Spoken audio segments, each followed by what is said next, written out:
Okay, this is Wes Tampa, JWS Repair Service. Another instructional video today. Today we're going to be taking apart a 2005 Yamaha Grizzly 660 carburetor. This unit has been sitting for approximately 3 years. When that happens, the fuel degrades tremendously and turns into usually a nasty green goop.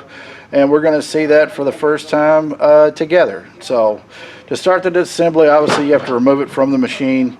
Not a terribly difficult process on this. You do have to remove the gas tank and stuff to get access to this, but there are plenty of videos already on YouTube about how to remove it. We're going to go through the disassembly and just look at what happens with fuel when it degrades, and when it degrades even faster due to ethanol in the fuel. So first off, we'll start removing the carburetor ball screws.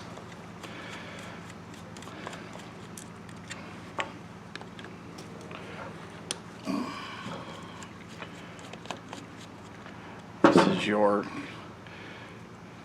remote cable for your idle, and you can see it doesn't even move. The customer apparently tried to grease this linkage in here. This linkage is supposed to be sealed under a metal cover.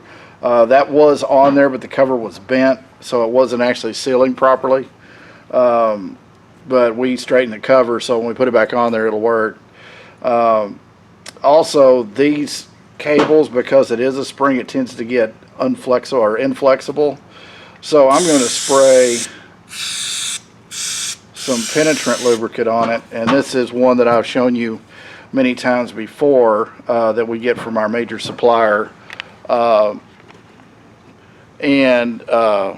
it does a really good job of loosening stuff. So I'm going to go ahead and pre-spray that and let that just start working in there, and then we're probably going to have to use a wrench or some pliers to actually remove this idle screw. We could soak it with it in the dip with it on there. It doesn't have a rubber coating on it anymore. From the factory, this would have had a rubber sleeve over it, but that apparently has been gone for some time. So let's get to the money shot, as I would like to call it.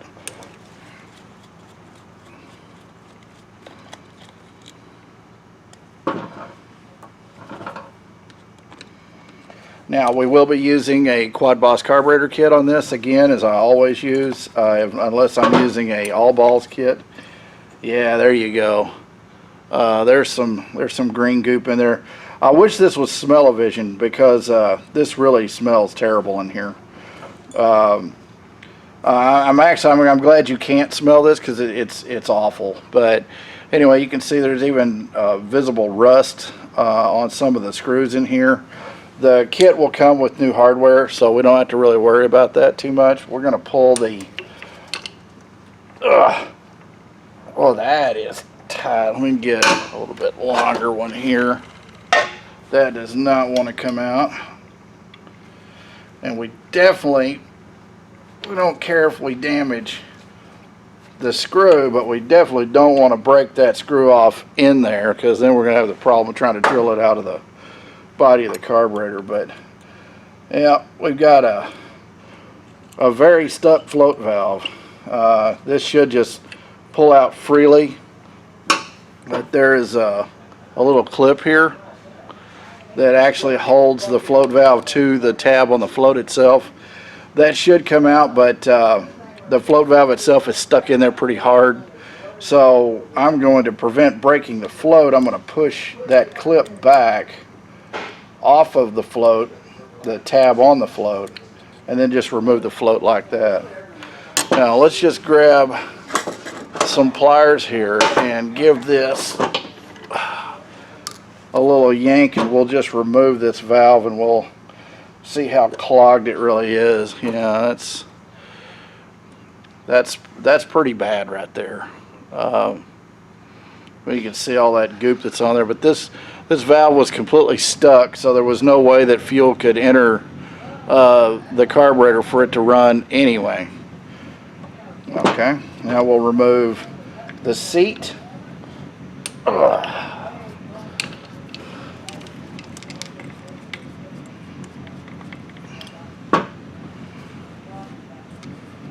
retaining screw out.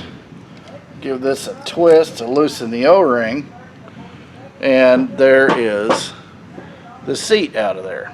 Now we're going to be replacing that, as well as the needle, the hardware, and the gaskets and rubber pieces inside it. Now we'll remove, let me get my screwdriver.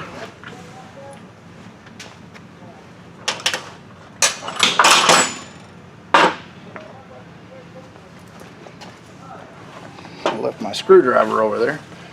Now this is another, if you saw the video of the carburetors for the 1200 Bandit, I mentioned that they were 3-jet carburetors. This is a 3-jet carburetor as well. You have a pilot jet, which is low speed, your low speed jet. You have an intermediate jet, which is for the transition between low speed and your main jet, which is high speed. So it helps smooth the transition from a low engine RPM to a higher engine RPM. They do this because they don't normally put an accelerator pump on motorcycle four-wheeler carburetors. Why they don't, I don't know. Some of them have them, the majority of them do not. So a lot of times they'll just have a low speed and a high speed between these two, and they won't have the intermediate jet, but they still run pretty good. I mean, you normally can't accelerate one that fast anyway while you're driving it, so it's not a big deal. So the engine RPM comes up gradually, but if you try to gas it real hard with it in neutral, just sitting there idling, a lot of times I'll hesitate. Even with this one with 3 jets, it may still even hesitate because it's trying to rev so quickly. That doesn't mean it's running wrong, it just means you're throttling it faster than the engine can take it. This is another constant velocity carburetor with a vacuum slide. We'll take a look at that here in a second, but let's go ahead and continue the disassembly. So now I'm going to remove the pilot jet. This is the one that has the smallest hole in it, and it's the one that is most commonly the first to get clogged up. Your pilot jet affects it's responsible for starting, idling, and everything up to a quarter throttle. Beyond that, this jet is not being used anymore. We'll take out our intermediate jet. And these are all really tight. We'll take our intermediate jet out. This is the one that's smooth. I need to move the camera just a little bit this way. No. Which way is it? This is the one that's responsible for the transitioning between low and high range, or high speed rather. And then this is the main jet. And we'll get the emulsion tube with this as well, and we'll show you that. This is the emulsion tube. The jet is down inside here. Oh, whoops. Hang on, let me zoom out just a little bit. Okay. Now, this is the emulsion tube, this portion. This is these holes. Air runs on the outside of this tube, goes through these little bitty holes that I hope you can see there, and then mixes with fuel coming up through the center. And that's how it pre-mixes fuel before it actually goes into the venturi of the carburetor. And that's something that is unique to motorcycle and ATV carburetors. It just helps with combustion and atomization. It's clearly more expensive to build a carburetor like that, which is why you wouldn't see that in a automotive setting, because it's all about cost. So anyway, this little O-ring is so hard I can't get it off of here. It's just hard as a brick. It should be just a pliable rubber O-ring, but it's just hard as a brick. So I'm going to, since we have a new one in our kit, I'm just going to go ahead and just soak that with it, though our carb dip will ruin that. So there's no, we won't be reusing that anyway. Okay, that disassembles the jetting part. Now we're going to take out the actual mixture screw. And this is what allows you to adjust your idle mixture. It doesn't adjust any other engine range at all. It only does the idle. And you'll have the screw, the spring, which I already took off, and then we need to get out the washer and O-ring, which is down inside there. There's a little bitty washer and a little bitty O-ring, and what I use is just it's like a drywall wood screw. And just take this and just turn it a little bit. You're not trying to screw it in. You just want it to grab that washer and O-ring just like that. Now they're stuck together right now, but I'll flip it over this side. You can see that's dropped. That's a washer, that's an O-ring. Now I can separate them. There's a itty bitty washer and an itty bitty O-ring. We won't be reusing either one of those, as you do get new ones in the kit. So, but I'm going to keep that just in case I ever need the washer. I won't keep the O-ring. Now that's disassembled everything on the bottom side of the carburetor. Now we need to flip over to the top, and we're going to take the slide diaphragm out and the spring, and then the slide itself. But of course the slide is made to the diaphragm, so we'll get those together. We'll just take this out like so, remove the spring, and then the diaphragm. Ooh, that's sticky. You can see there's debris on the needle itself. The slide itself needs to be cleaned. Now this is a plastic slide. You can't soak it because this diaphragm is rubber and it would eat the diaphragm. But I'm going to just inspect this diaphragm for cracks or holes, or you can also have chemical damage on them sometimes. Guys will spray stuff into the throat of the carburetor and attempt to see if it'll run. And if you, on this one, it's separate. This is the vent. This is the vent here for the top side of this chamber. Sometimes that vent is made into the, cast into the body right here. When it's like that, if you're spraying stuff in it, you may inadvertently get, especially Behrman B12 Chem Tool that's in the spray can. You'll spray that in here and it may get up underneath the bottom side of this rubber diaphragm. And when it does that, we'll open these up and there'll just be a big hole melted in this diaphragm. So be careful not to use anything like that. I don't really recommend spraying anything in it anyway. Now you will see that there are jets. There is a jet in this hole. I will not be removing that. There are also jets down in these holes that I will not be removing. Now those are air jets that don't meter fuel, they just meter air. They have really large holes in them. They don't have fuel going through them, so they have very low likelihood that there'll be any kind of varnish or resin or buildup in them. They also will clean very effectively in the dip that we use. So there's really no point in removing those because they're usually in there really tight. They may or may not have factory applied Loctite to them, and you run the risk of damaging them by taking them out. So if you don't have to remove it, don't. Now we'll remove the air cut diaphragm now. This has a spring underneath it, a really strong spring underneath it, so be aware. It's probably not going to just pop off by itself, but when it does, it usually comes really fast. The purpose of the air cut diaphragm is to cut off the air supply. Wow, yeah, that was really stout. Okay, there's the spring. You can see how long that spring is. It was compressed down to pretty much nothing. The purpose of the air cut diaphragm is to cut off the flow of air to the pilot jet circuit. That's your low speed circuit, if you remember we talked about that. What it does is under heavy deceleration, it makes the mixture go really rich, or well, makes it go rich. And that's on a diaphragm too. You can see the diaphragm's kind of hard, but this runs under so much vacuum that will work. I'm just checking it for holes. But it cuts off the air to the pilot jet circuit to minimize backfire under deceleration, because your slide will drop and cut all the air off in here. So to prevent that, but there'll still be some that remain. So to prevent that from backfiring and blowing flames out of the pipe, they'll put air cut diaphragms on them so that it gives just a little bit of added fuel to the engine while it's slowing down to prevent it from backfiring. Now we're going to try to remove this throttle cable. Okay, now it's turning. So we'll go ahead and unscrew this all the way, because I want to make sure that those threads get clean so that this will work for the customer when he gets it back, because apparently he's been having some difficulty. I'm going to take this out of this clip.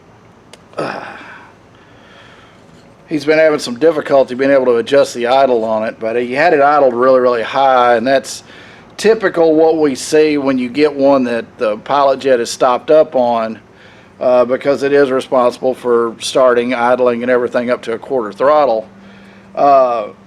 They stop idling, so the first thing that people want to do is grab the idle screw and screw it way in to get it to idle.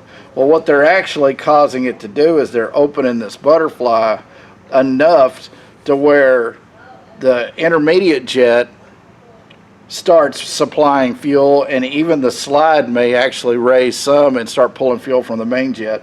Not good to have them idling that way. First off, the mixture is way wrong. Second off, they can run away sometimes. They'll get to where they are kind of idling, but then they're real slow to return to idle, or they may, you give it just a little bit of throttle and the thing just revs way up and takes off. It's really kind of dangerous to do that.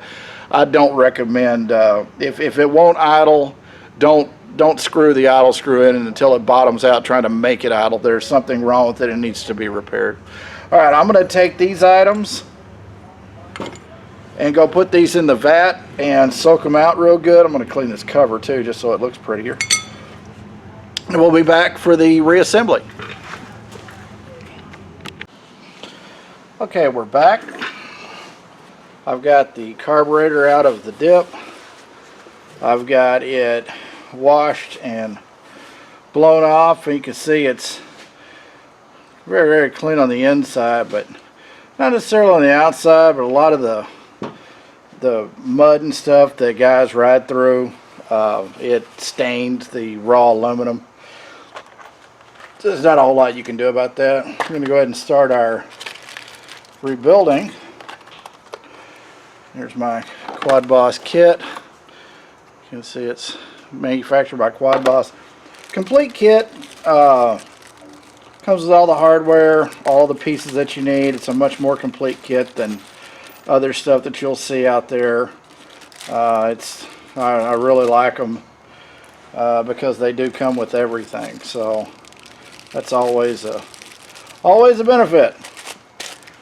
Okay, we will start off with our pilot jet, and we're going to just check the sizes to make sure that it's the right size. Alright, that is a 40 and this is a 40. Let's check it to make sure it's got a hole in it, and we'll reinstall that.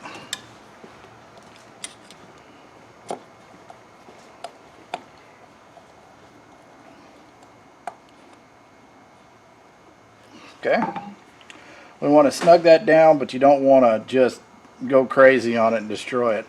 Alright, for our intermediate jet, it is, if I could read this, a 55. Let's see what they gave us. That's a 55. So we'll install that. Oh, before I do that, I want to go ahead and just give this a quick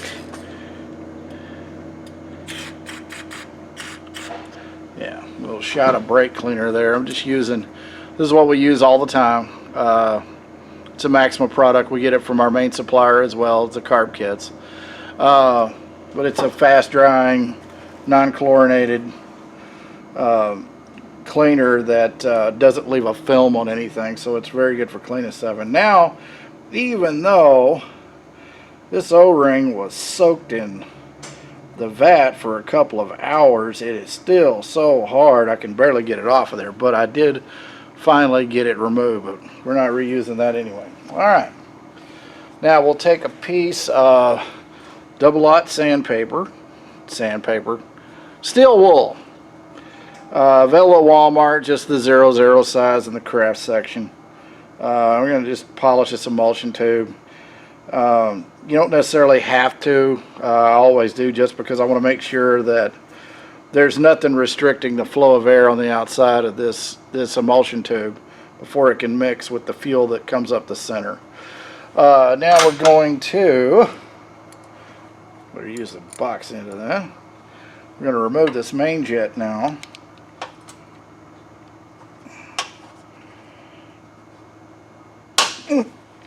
That was tight. Okay. I'm going to remove this main jet. This is just a shield they put over it. It's they'll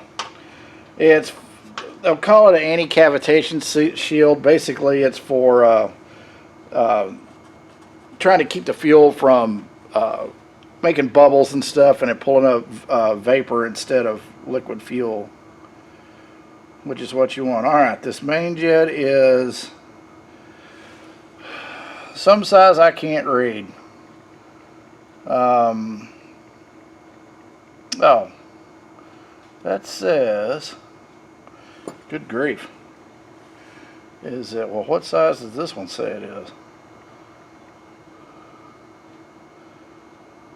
153 and a half. And that says 153 and a half. Okay. So that's our new main jet. We've confirmed the sizes. I just always do that just in case anybody made a oopsie at the plant when they were putting them in there or something like that. I haven't had it happen, but I just want to make sure that it doesn't happen. But always confirm your jet sizes before you just put them in. Most everybody does a really good job of getting the right parts in the right kit, but you never know. It's still people doing it, and people make mistakes. So, all right, now we'll place a new O-ring over our emulsion tube,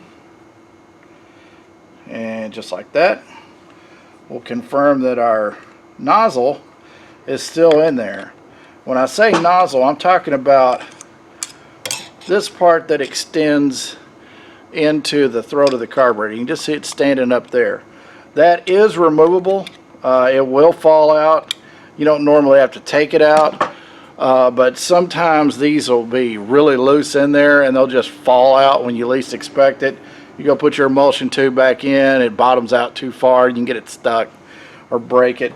Always just like to make sure that thing's in there where it belongs. Okay, now we'll put our main jet and emulsion tube back in, like so. And then we'll install our intermediate jet. We'll use the right screwdriver to help. Alright.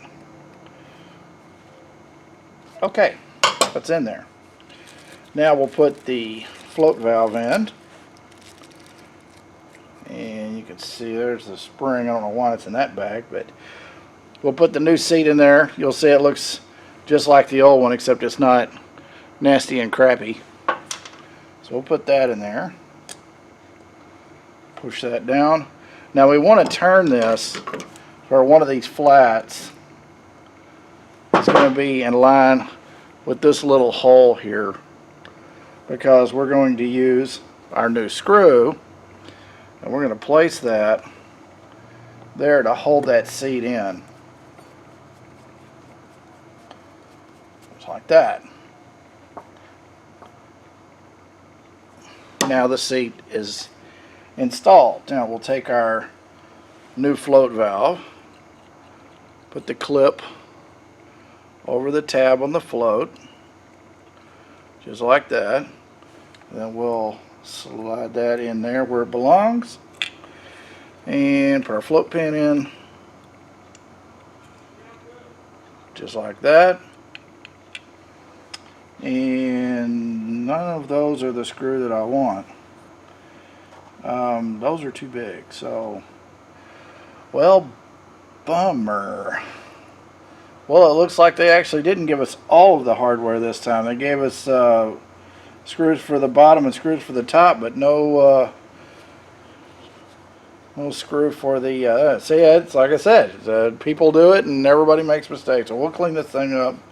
It's a little bit, shoot a little penetrating lube on it,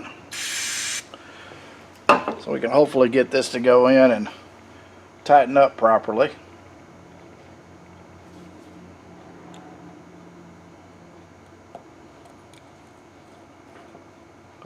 tightened up nice. Went right in there nice and smooth. You don't have to get that super tight, but you do want it to be snug. But anyway, now we'll check our float level and make sure it is shutting off where we want it to be. And it is not really doing that.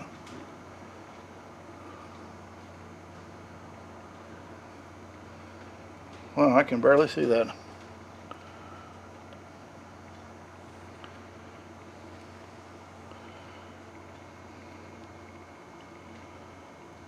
Oh, yeah, it is.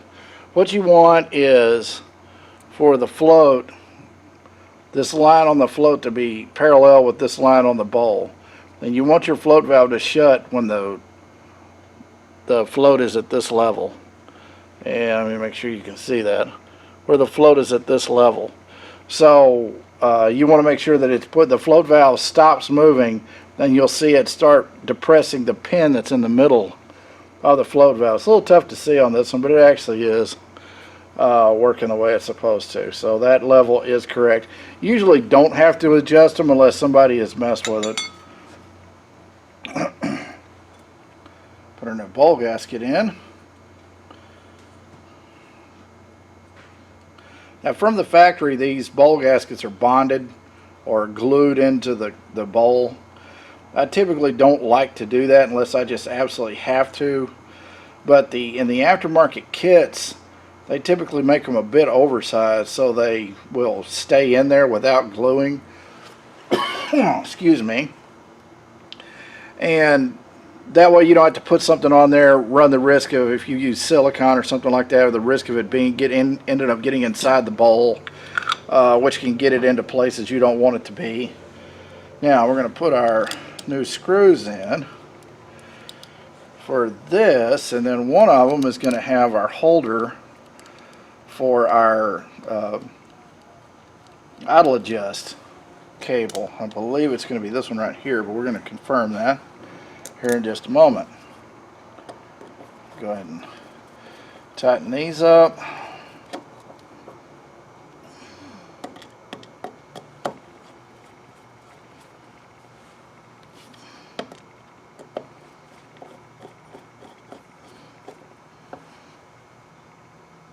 Okay.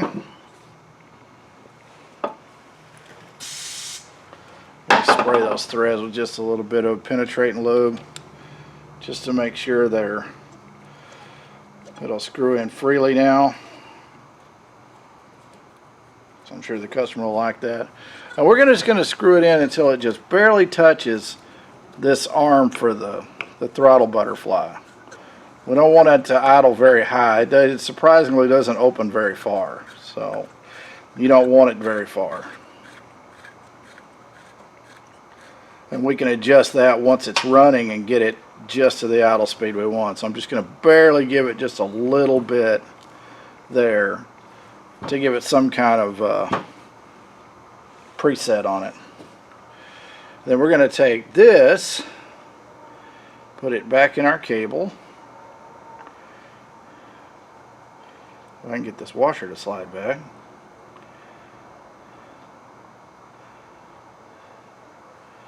Alright.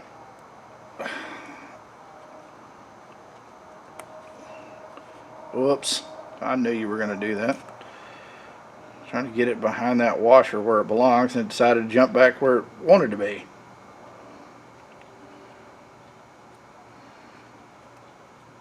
Okay. Like so. And then we'll place it back on the carburetor. And you jump back out. Alright. Well, and that little guy's tight. Alright. Gonna place this back. Screw back in the hole.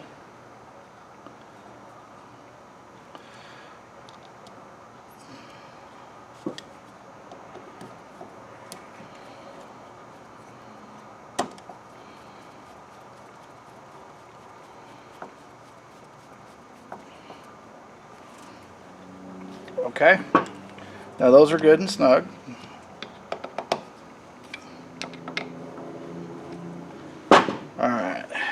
Now, once we've done that, we can kind of sort of use the throttle, the idle adjustment again, but it's still pretty stiff. But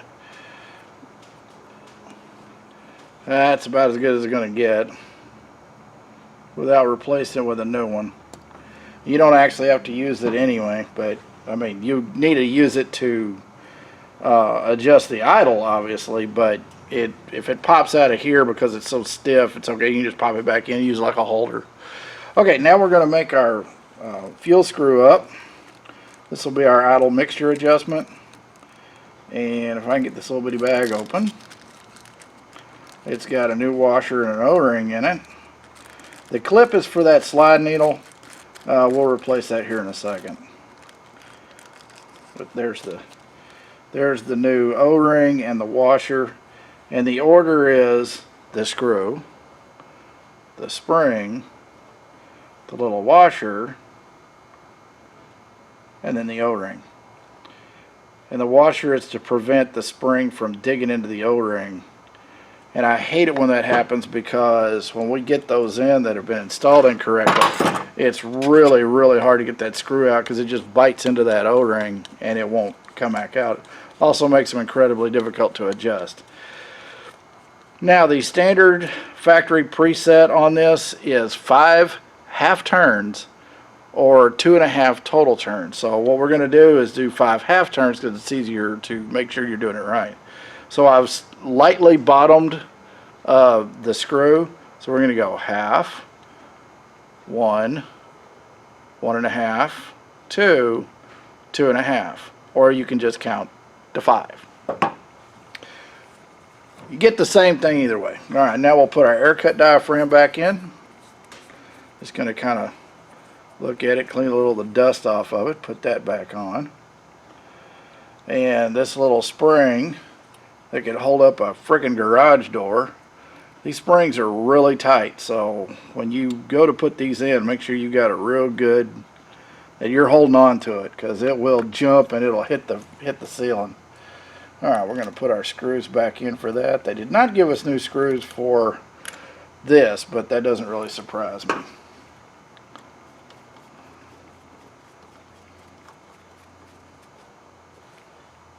Okay, we're going to tighten that up.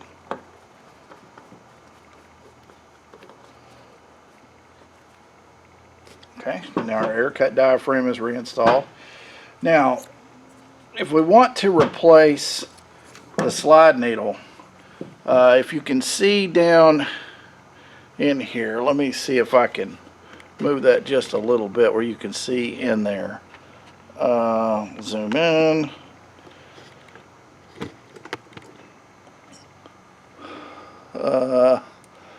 There, you'll see that little flat tab that's inside there. I'm afraid if I zoom too far, it's going to go out of focus. But there you go. Now you can, well, if it'll focus right. There we go. There's a little flat tab inside there. You're just going to grab that with some needle nose and just pull it out. It has an O-ring that holds, whoops. Gotta zoom back out so you can see. Okay. It's got an O-ring on it that holds it in there. So just pull that out, grab it and pull it out. Pull the needle out. There's some pieces on here that you're going to need to reuse. Namely, this spacer that goes on top of the clip, this washer, hang on, let me move this. That's in the wrong spot again. Alright, here we go. Okay. And then this washer and this spacer go beneath the clip. And this washer does not want to come off.